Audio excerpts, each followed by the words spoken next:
എൻ്റെ പ്രിയപ്പെട്ട സഹോദരങ്ങളെ, അങ്ങനെ ജനാസ പള്ളിയിൽ കൊണ്ടുചെന്നു. അതാ മയ്യത്ത് നമസ്കാരം കഴിഞ്ഞു. അതാ പടച്ചവനെ പള്ളിയിൽ നിന്ന് ജനാസ കൊണ്ടിറങ്ങുകയാണ്.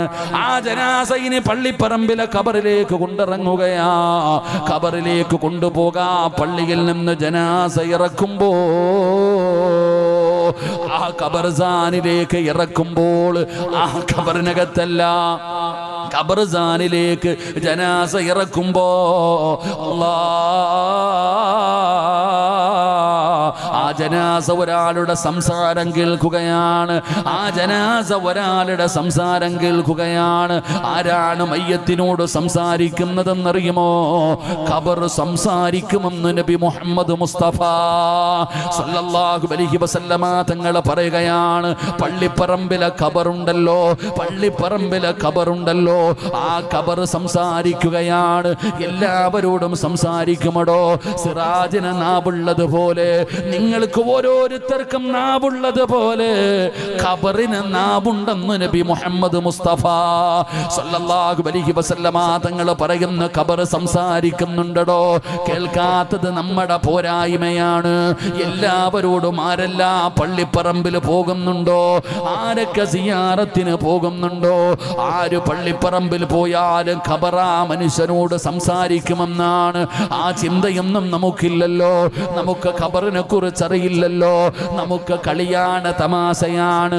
നമ്മൾ രാഷ്ട്രീയം പറയുന്നത് പള്ളിപ്പറമ്പിൽ നിന്നാണ്, ഫോൺ വിളിക്കുന്നത് പള്ളിപ്പറമ്പിൽ നിന്നാണ്, കുടുംബകാര്യം പറയുന്നത് പള്ളിപ്പറമ്പിൽ നിന്നാണ്.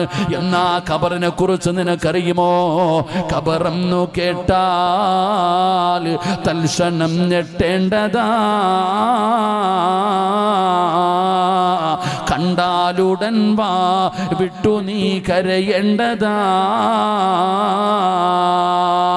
മേടയ്ക്കു പകരം മളമാ സുബ്ഹാന റബ്ബിയതിൽ കിടക്കേണ്ടതാ നസുമാന. ഇതൊക്കെ ചിന്തിച്ചോ നീ കരയുക സോദരാ, എങ്കിൽ സുറൂറായി നീ കടക്കും മറുകരാ. മോനെ, ഖബറിനെ കുറിച്ച് പറയുന്നത് കേട്ടാലേ പേടിക്കണമടാ. ഖബറെന്ന് പറഞ്ഞാ നീ പേടിക്കണം. ഖബർ കണ്ടാ കരയണ്, ഖബർ കണ്ടാ കരയണ്. ആരാ ഖബർ കണ്ടാ കരയുന്നത്? ഈ പള്ളിയിൽ ഖബർ കുടിക്കുന്നവൻ പോലെ കരയില്ലടോ. നിങ്ങൾ ഖബർ കുടിക്കുന്നവനെ കണ്ടിട്ടുണ്ടോ? വലിയ പുണ്യമുള്ള കാര്യമാണ്, മഹത്വമുള്ള കാര്യമാണ്, ഒരുപാട് പ്രതിഫലം കിട്ടുന്ന കാര്യമാണ്. എന്നാ ഖബർ കുടിക്കുന്നവനും മുണ്ടു മടക്കി കുത്തി തമാശ പറഞ്ഞുകൊണ്ടാ ഖബർ കുടിക്കുന്നത്. അവനും പേടിയില്ല. ഖബറിലിറങ്ങുന്നവന് ഭയമില്ല, മണ്ണ് വെട്ടുന്നവന് ഭയമില്ല, മണ്ണ് വാരി വെക്കുന്നവന് ഭയമില്ല, പലക നിരത്തുന്നവന് കരയാറില്ല, മണ്ണ് വാരി ഇടുന്നവരും കരയാറില്ല, സിയാറത്തിന് പോകുന്നവരും കരയാറില്ല. ഒരാളും കരയില്ലടോ, ഒരാളും കരയില്ലടോ. കാരണം നിനക്കറിയാനിട്ടാ. നബി തങ്ങൾ പറഞ്ഞത് എന്തെന്നറിയുമോ? ലൗലം യഅലമു മാ യഅതീഹി ബഅദൽ മൗത്ത് മാ അകില വലാ ശരിബ സുർബാ ഇല്ലാ വഹുവ യബ്ഖീ വയദ്രിബു അലാ സദ്രീ. നിനക്കെങ്ങാണം ആ ഖബറിനകത്ത് കിടക്കുന്ന മനുഷ്യന്റെ അവസ്ഥയെങ്ങാണ് നീയൊക്കെ അറിഞ്ഞിരുന്നെങ്കിൽ, ചിരിക്കുന്നത് പോയിട്ട്, കളിക്കുന്നത് പോയിട്ട്, തിന്നാ ഭക്ഷണം എടുത്തു കഴിഞ്ഞാ അത് തിന്നുന്നതിന് മുമ്പ് വയദ്രിബു അലാ സദ്രീ, നീ നിലവിളിക്കുമായിരുന്നു, നീ നിലവിളിക്കുമായിരുന്നു. അല്ലാഹുവിന്റെ റസൂൽ അവിടെന്ന് പറയുകയാ, എന്റെ പ്രിയപ്പെട്ടവരെ, ഓരോ മനുഷ്യനോടും ഖബർ സംസാരിക്കുന്നുണ്ട്. മഹാനായ ഉമർ ഇബ്നു അബ്ദുൽ അസീസ് റളിയല്ലാഹു തആല അൻഹു ഒരു ജനാസ ഖബറടക്കാൻ പോയതാണ്. മയ്യത്ത് ഖബറടക്കി എല്ലാവരും പോകുകയാണ്. മഹാനവറുകൾ ഒറ്റയ്ക്ക് പള്ളിപ്പറമ്പിൽ നിൽക്കുകയാ. വരുന്നില്ലേ തങ്ങള്, വരുന്നില്ലേ തങ്ങള്, എല്ലാവരും പൊക്കോ, എല്ലാവരും പൊക്കോ. ഉമർ ഇബ്നു അബ്ദുൽ അസീസ് തങ്ങളെ പറഞ്ഞു വിടുകയാണ്. എന്നിട്ട് ആ ഖബറിന്റെ ചാരത്ത് നിൽക്കുകയാ. ഒരു പഴയ ഖബറിന്റെ ചാരത്തു ചെന്ന് നിൽക്കുകയാ. അവിടെ നിന്ന് കരയുകയാ. ഖബറിന്റെ ചാരത്തിരുന്ന് കരയുമ്പോ അതാ ഖബർ ചോദിക്കുകയാ, ഉമർ ഇബ്നു അബ്ദുൽ അസീസ്, ഒരുപാട് സമയമായല്ലോ എൻ്റെ അടുക്കൽ ഇരിക്കാൻ തുടങ്ങിയിട്ട്, എന്തേ ഒന്നും ചോദിക്കാനില്ലേ, ഒന്നും അറിയാൻ ആഗ്രഹമില്ലേ? പടച്ചവനെ, ഉമർ ഇബ്നു അബ്ദുൽ അസീസ് തങ്ങളോട് ഖബർ ചോദിക്കുകയാ, എങ്ങനെയാണ് ഞാനൊരു മയ്യത്തിനോട് പെരുമാറുന്നതെന്ന് നിങ്ങൾക്കറിയണോ? ഉമർ ഇബ്നു അബ്ദുൽ അസീസ് തങ്ങൾ ചോദിക്കുമ്പോ ഖബർ വിശദീകരിക്കുകയാണ്. മസഖത്തുൽ കുഫാൻ വസദഖത്തുൽ മുഖലതൈൻ വഅകൽതുൽ ലഹുമാ. പറയല്ലേ, പറയല്ലേ. അത് കേൾക്കാനുള്ള ധൈര്യമില്ലാതെ ഉമർ ഇബ്നു അബ്ദുൽ അസീസ് പിടഞ്ഞു വീഴുകയാ. എന്റെ പ്രിയപ്പെട്ടവരെ, ഖബറിന്റെ മുകളിൽ കിടന്ന് കരഞ്ഞുകൊണ്ട് നിലവിളിക്കുകയാണ്. അപ്പോഴാണ് ഖബർ പറഞ്ഞു കൊടുത്തത്, അല്ലദുല്ലുക അലാ അഖ്ഫാനി ലാ തുബിലാ. രക്ഷപ്പെടാനുള്ള വഴി പറഞ്ഞു കൊടുക്കുകയാണ്. അതുകൊണ്ട് ജനാസ കൊണ്ടിറങ്ങുമ്പോ ആ മയ്യത്തിനോട് ഖബർ സംസാരിക്കുകയാണ്. പടച്ചവനെ ഖബറിലേക്ക് ഇറക്കി വെച്ചു. അതാ ഒരാൾ ഖബറിനകത്തിറങ്ങി 3 കെട്ടുകൾ അടിച്ചു മാറ്റി കിബിലയുടെ ഭാഗത്തേക്ക് തലതിരിച്ചു വെച്ചു. എന്നിട്ട് മിൻഹാ ഖലഖനാകും വഫീഹാ നുഈദുകും വമിൻഹാ നുഖ്രിജുകും താറത്തൻ നുഖ്റാ എന്ന് പറഞ്ഞുകൊണ്ട് ഒരു പിടി മണ്ണ് വാരുകയാണ്. എന്നിട്ട് കബളിന്റെ താഴെ വെക്കുകയാണ്. പടച്ചവരെ, പലക നിരത്തുകയാ. വന്നവര് മുഴുവനും മണ്ണ് വാരിയിട്ടടോ. അതാ എല്ലാവരും മണ്ണിട്ട് മൂടുകയാ. എല്ലാവരും മണ്ണിട്ട് മൂടി 2 ചെടികൾ നട്ടു, വെള്ളമൊഴിച്ചു. എല്ലാവരും പറയുന്നു, അസ്സലാമു അലൈക്കും യാ ദാറ ഖൗമുൽ മുഅ്മിനീൻ വ ഇന്നാ ഇൻഷാ അല്ലാഹു ബികും ലാഹിഖൂൻ. എല്ലാവരും സലാം പറയുകയാണ്. മഅസ്സലാമാ എന്ന് പറഞ്ഞുകൊണ്ട് 7 ചുവട്ടടി വെച്ച് കഴിഞ്ഞാൽ, 7 ചുവട്ടടി വെച്ച് കഴിഞ്ഞാ, സുബ്ഹാനല്ലാഹ്, അതാ വരുന്നു മുൻകറുൻ നകീർ. 2 മലക്കുകളെ ഖബറിലേക്ക് ഇറങ്ങി വരികയാണ്. അവിടെ നിന്ന് ചോദ്യം തുടങ്ങുകയാണ്. അതാ റൂഹ് തിരിച്ചു തന്ന് നിന്നെ പിടിച്ച് ചാരിയിരുത്തിയിട്ട് അതാ മലക്കുകൾ ചോദിക്കുന്നു. അവിടെ നിന്ന് ചോദിക്കുകയാ, മൻ റബ്ബുക മൻ ദീനുക മൻ ഇമാമുക. അവിടെ നിന്ന് ചോദ്യം ഇങ്ങനെ ചോദിക്കുകയാണ്. അതാ ഉത്തരം ഇങ്ങനെ പറയുകയാണ്. അതാ ഉത്തരം ഇങ്ങനെ പറയുകയാണ്. പടച്ചവനെ, അതാ മലക്കുകൾ ചോദിച്ച ചോദ്യങ്ങൾക്ക് മുഴുവനും ഉത്തരം പറഞ്ഞു കഴിയുമ്പോ ആ മലക്കുകൾ പറയാൻ പോകുന്ന വാചകം എന്തെന്നറിയുവോ? ലം കനൗമത്തിൽ അറൂസ്, ലം കനൗമത്തിൽ അറൂസ്. അതാ മണിയറക്കകത്ത് കടന്നുറങ്ങുന്നത് പോലെ ഖിയാമത്ത് നാൾ വരെ ഉറങ്ങിക്കോ. ഖിയാമത്ത് നാൾ വരെ ഈ ഖബറിനകത്ത് കിടന്നുറങ്ങിക്കോ. ഏതുപോലെ പഠിക്കടാ ചെറുപ്പക്കാരാ, എന്റെ പ്രിയപ്പെട്ട യുവത്വമേ.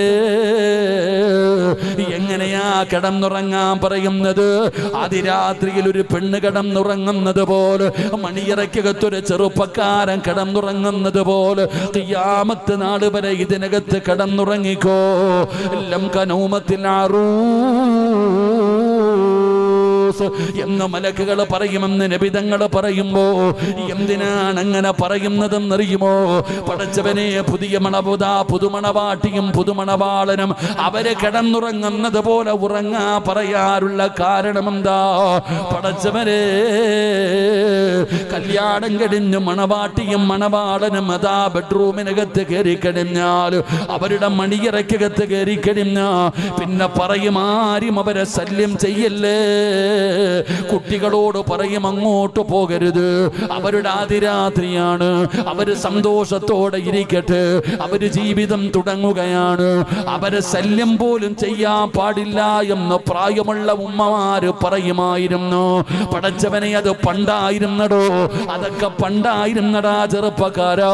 ഇന്ന് പടച്ചവനെ, മണിയറയ്ക്കകത്ത് പുതുമണവാട്ടിയും മണവാളനും കയറുമ്പോ ആ കട്ടിലിനടിയിൽ കയറി പതുങ്ങിയിരിക്കുന്നവരുണ്ട്, പടക്കം പൊട്ടിക്കുന്നവരുണ്ട്, ആ പുതിയ പഴയ വീടിന്റെ പുറത്തിറക്കിയിട്ട് അകത്ത് കയറി പൂട്ടിക്കിടക്കുന്ന കൂട്ടുകാരുണ്ട്. ഇന്നങ്ങനെ പല അനാചാരങ്ങളാണ് നടക്കുന്നത്. ഈ സമുദായത്തിന് തന്നെ നാണക്കേട് വരുത്തുന്ന രീതിയിൽ വിവാഹമെന്ന് പറയുന്ന ആ പുണ്യമായ കർമ്മം നടത്തുമ്പോ എന്തൊക്കെ പേക്കൂത്തുകളാ നടക്കുന്നതെന്നറിയുവോ? അള്ളാഹുവിന്റെ ദീനിനെ നാണം കെടുത്തുന്ന രീതിയിൽ മുസ്ലിം ഉമ്മത്ത് കാണിക്കുന്ന അഹങ്കാരം എത്ര വലുതാ. മുസ്ലിം ഉമ്മത്ത് വിവാഹമെന്ന് പറയുന്ന ഒരു ഇബാദത്ത് നടക്കുമ്പോ അതിനകത്ത് കാണിക്കുന്ന പേക്കൂത്തുകൾ അറിയുമോ? ഗാനമേളകൾ നടത്തുന്നവരുണ്ടല്ലോ, പടച്ചവരെ, അറബി കല്യാണം, മഞ്ഞ കല്യാണം, മൈലാഞ്ചി കല്യാണം, ഇന്നെത്ര കല്യാണമാണോ നടക്കുന്നത്? ഏറ്റവും വലിയ സങ്കടം എന്തെന്നറിയുവോ? അല്ലാ, ഏതു കുടുംബത്തിലും ഒരു നല്ലവൻ കാണും സഹോദരാ. എല്ലാവരും തലതിരിഞ്ഞു പോകാറില്ല. ഒരു കുടുംബത്തിലെ എല്ലാവരും തലതിരിഞ്ഞു പോകാറില്ല. ഒരാളെങ്കിലും നല്ലവൻ കാണുമല്ലോ. എന്നാ പടച്ചവനെ, ഇന്നത്തെ വിവാഹങ്ങൾ നടക്കുന്നത് കാണുമ്പോ ആ കുടുംബത്തിൽ അല്ലാഹുവിനെ പേടിയുള്ള ഒരു മനുഷ്യൻ പോലും ഇല്ലാതെ പോയടോ. ഒരു കാരണവരെങ്കിലും ആ വീട്ടിലുണ്ടായിരുന്നെങ്കിൽ ഇതുപോലെ വൃത്തികേടുകൾ നടക്കില്ലായിരുന്നല്ലോ. ഇത് തെറ്റാണെന്ന് പറഞ്ഞു കൊടുക്കാൻ ആളില്ലാതെ പോയി. എങ്ങനെ പറയാനാണ്? ഈ തിരുത്തണ്ട വാപ്പയാണ് ഒന്നാമത് ഡാൻസ് കളിക്കുന്നത്, ഉമ്മയാണ് കിടന്ന് ഡാൻസ് കളിക്കുന്നത്. 15ഉം 20ഉം വയസ്സുള്ളവരുടെ കഥയല്ല, 40ഉം 50ഉം കഴിഞ്ഞവര് പോലും എന്തെല്ലാം പേക്കൂത്തുകളാണ് കാണിക്കുന്നത്. ലക്ഷങ്ങളെ ചെലവഴിക്കുകയാണ്, ലക്ഷങ്ങളെ ചെലവഴിക്കുകയാണ്. എന്റെ പ്രിയപ്പെട്ട ചെറുപ്പക്കാരാ, ലോകത്തിലെ ഏറ്റവും വലിയ ഭാഗ്യവാൻ ആരാണെന്നറിയുമോടാ?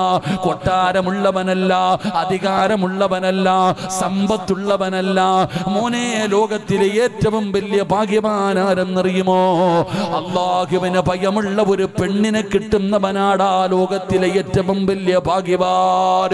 അല്ലാഹുവേ, അൽ മർഅത്തു സ്വാലിഹാ, ഒരു സ്വാലിഹത്തായ ഒരു പെണ്ണിനെ ഭാര്യയായിട്ട് കിട്ടിയ ഭർത്താവാണ് ലോകത്തിലെ ഏറ്റവും വലിയ ഭാഗ്യവാൻ. അല്ലാതെ നീ ഉദ്ദേശിക്കുന്നത് പോലെ പണമുള്ളവനല്ല, പണമുള്ളവളല്ല, സൗന്ദര്യമുള്ളവളല്ല, വിദ്യാഭ്യാസം കൂടിയവളല്ല, അറിയപ്പെടുന്ന കുടുംബത്തിലെ പെണ്ണല്ല. അല്ലാഹുവിന് ഭയമുള്ള ഒരു പെണ്ണിനെ വേണം വിവാഹം കഴിക്കാൻ. അതുകൊണ്ടാണ് നബി തങ്ങൾ പറഞ്ഞത്, തുൻകഹുൽ മർഅതു ലിഅർബഇൻ, 4 കാര്യങ്ങൾ ഖുത്ബ സമയത്ത് ഉസ്താദ് ഖുത്ബ ഓതുമ്പോ പറയുമല്ലോ. മോനെ, സമ്പത്തല്ലടാ, സൗന്ദര്യമല്ലടാ, കുടുംബ മഹിമയല്ലടാ, ഫദ്ഫറു ബിദാത്തിദ്ദീൻ, ദീനുള്ള പെണ്ണിനെ വേഗം വിവാഹം കഴിക്കാറ്. എന്തേ പ്രയോജനമെന്നറിയുമോ? ദീനുള്ള പെണ്ണിനെ വിവാഹം കഴിക്കുന്ന ഒരു മനുഷ്യൻ അല്ലാഹു കൊടുക്കുന്ന പ്രതിഫലം എന്തെന്നറിയുമോ? മോനെ, മഹാനായ ആദരവായ പ്രവാചകൻ നബി മുഹമ്മദ് മുസ്തഫ സല്ലല്ലാഹു അലൈഹി വസല്ലമ തങ്ങളുടെ പ്രിയപ്പെട്ട പൊന്നുമോള് മഹദി ഫാത്തിമ ബീബി റളിയല്ലാഹു തആല അൻഹ, അല്ലാഹുവിന്റെ റസൂലിന്റെ പൊന്നാര മകളുടെ വിവാഹം കഴിഞ്ഞു. അലിയാര് തങ്ങളാണ് ഫാത്തിമാനെ വിവാഹം കഴിച്ചത്. അങ്ങനെ വിവാഹം കഴിഞ്ഞ് രണ്ടുപേരും കൂടെ ആദിരാത്രിയിലെ മണിയറയ്ക്കകത്ത് പോവുകയാ. വിവാഹം കഴിഞ്ഞ് ഒന്നാമത്തെ രാത്രിയിൽ രണ്ടുപേരും കൂടെ മണിയറക്കകത്തേക്ക് കടന്നു ചെന്നു.